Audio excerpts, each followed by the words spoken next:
Okay, so I'm going to make St. John's wort oil, and I'm hoping it turns red. This took me days and hours to find only this amount of St. John's wort. I have a hard time finding it where I live. And there was a field, but it was mowed. And so I had to keep searching. And it's a little bit past the time where I would have wanted to get it. But I'm gonna give it a try. See if I can get the red oil.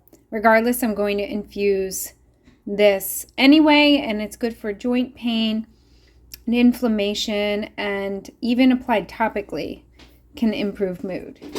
I just chopped up the St. John's wort with the flowers. I'm leaving on some of the leaf.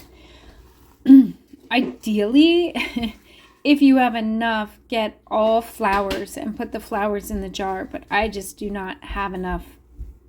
And so I even bought St. John's wort flower or seeds to plant, and I did not get them.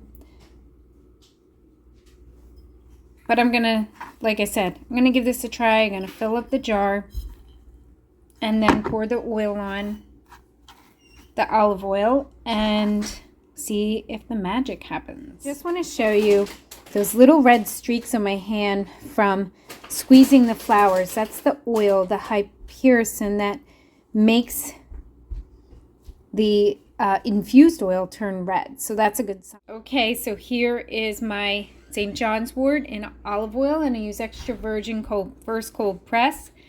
And I am not putting more oil in than this. Usually when I infuse, I go like all the way to the top. But doing herbalism is a lot like baking or cooking. You you learn your tricks. And because I'm unsure if this is going to turn red, I'm not going to put quite as much olive oil because I want to keep it as concentrated as possible.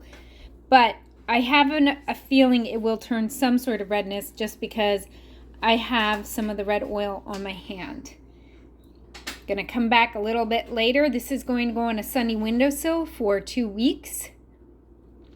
And that is the period of time that I learned. I know like the internet is now having so many contradictory information, but all the herbalists I learned from, it's 2 weeks, sunny windowsill with the herb.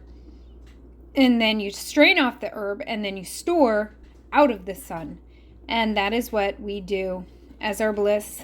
A lot of people are posting and sharing. They're not herbalists. They just share what they hear somewhere else. So FYI, I have an advanced home herbalist course if you want to know the real tricks of the trade. So right now I have my oil in the jar here. And I put a paper towel on top and I clipped it because initially I had the lid on and I could see moisture gathering in the jar, and I don't want moisture, I want that to evaporate off. So I'm letting this out here in the sun today to kind of speed along the process. And I do see some red in the jar already. But I'm going to be letting this sit about 4 weeks total to get the nice deep red color. So it's working. I can tell it's working, and I will probably make a second part of this video to show you the finished oil. So we're 24 hours just about later, and it's kind of hard to see, but it is becoming more red. But I'm letting this sit for 2 weeks. And if it is not the color I want, I'm going to add more flowers into the jar here to increase the red oil.